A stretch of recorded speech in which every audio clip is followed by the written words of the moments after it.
श्री कृष्ण और बलराम का रिश्ता बचपन से ही बहुत घनिष्ठ और प्रेमपूर्ण था। दोनों भाइयों का प्रेम, सहयोग और साथ हमेशा अद्वितीय रहा।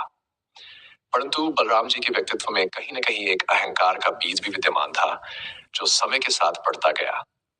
इस अहंकार को समाप्त करने के लिए श्री कृष्ण ने एक सूक्ष्म योजना बनाई, जो केवल उनके द्वारा ही संभव थी। बलराम जी महाबली थे और उनका बल सभी से अधिक था। उनकी ताकत का कोई मुकाबला नहीं कर सकता था। वे अपनी इस शक्ति पर गर्व करते थे। उन्होंने कई युद्धों में अपनी ताकत का प्रदर्शन किया था और उन्होंने स्वयं को अपराजेय माना। वे ये समझते थे कि यदि श्री कृष्ण की कोई समस्या होती है तो वह बलराम के बल के कारण ही सुलझाई जाती है। लेकिन श्री कृष्ण इस बात से भली भांति परिचित थे कि केवल शारीरिक बल से संसार के सभी समस्याओं का समाधान नहीं हो सकता। एक समय की बात है जब बलराम का अहंकार उनके स्वभाव में प्रमुखता से प्रकट होने लगा। वे अपने बल और शक्ति के कारण स्वयं को सर्वोच्च मानने लगे। वे सोचने लगे कि उनके अलावा कोई उनके बराबर नहीं है, यहाँ तक कि उनके छोटे भाई श्री कृष्ण भी। ये अहंकार धीरे धीरे उनकी बुद्धि और व्यवहार में दिखने लगा।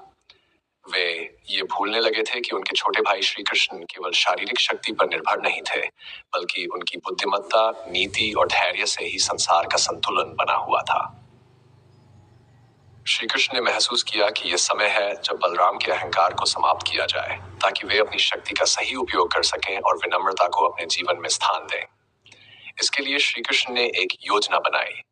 उन्होंने सोचा कि बलराम के अहंकार को तोड़ने के लिए उन्हें ऐसा अनुभव कराना होगा जो उन्हें यह समझा सके कि बल और शक्ति ही सब कुछ नहीं होता। श्री कृष्ण ने एक दिन बलराम से कहा, भैया, हमें एक विशेष कार्य करना है।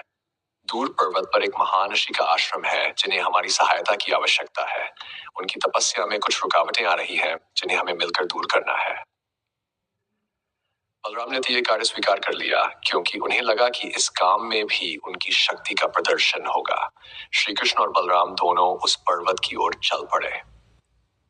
रास्ते में कई कठिनाइयां आईं, लेकिन बलराम ने अपने बल से उन सभी को पार कर लिया। ये देखकर बलराम का अहंकार और बढ़ने लगा। उन्होंने सोचा कि वे हर मुश्किल को अपने बल से पार कर सकते हैं।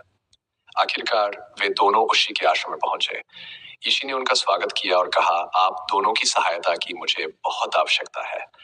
मैं कई वर्षों से एक गहन तपस्या कर रहा हूँ, लेकिन कुछ अदृश्य शक्तियां मेरी तपस्या में बाधा डाल रही है।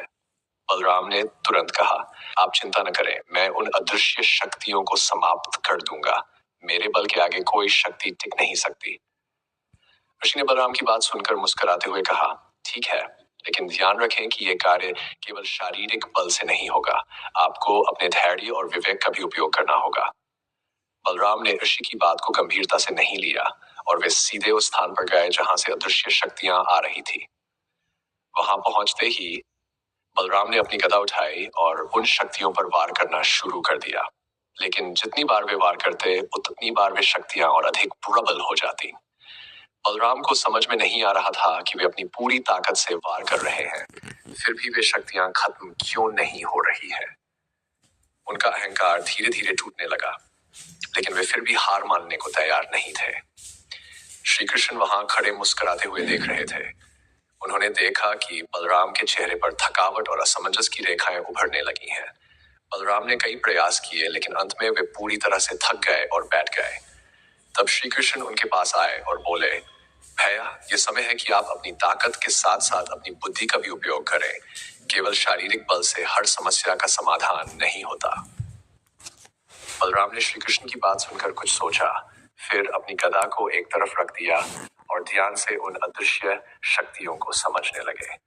धीरे धीरे उन्हें एहसास हुआ कि वे शक्तियां केवल बाहरी नहीं थीं, बल्कि उनके अंदर के अहंकार का ही प्रतिबिंब थीं। जैसे ही उन्होंने अपने अहंकार को त्यागा, वे शक्तियां स्वतः ही समाप्त हो गईं। इस घटना ने बलराम के जीवन में एक महत्वपूर्ण परिवर्तन लाया। उन्होंने समझ लिया कि केवल बल ही सबसे बड़ा नहीं होता, बल्कि विनम्रता और धैर्य भी उतने ही आवश्यक होते हैं। उन्होंने श्री कृष्ण के चरणों में गिरकर उनसे माफी मांगी और कहा, भाई, मुझे माफ कर दो। मैं अपने अहंकार में अंधा हो गया था और ये समझ नहीं पा रहा था कि सच्ची शक्ति क्या होती है। आपने मुझे सही मार्ग दिखाया।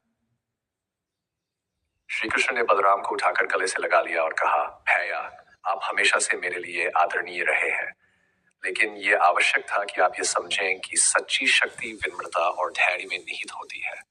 अब जब आपने ये जान लिया है, तो आप वास्तव में महाबली हो गए हैं।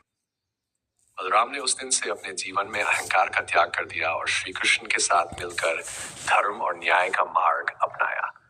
उन्होंने ये समझ लिया कि शक्ति का सही उपयोग तभी हो सकता है जब उसके साथ विवेक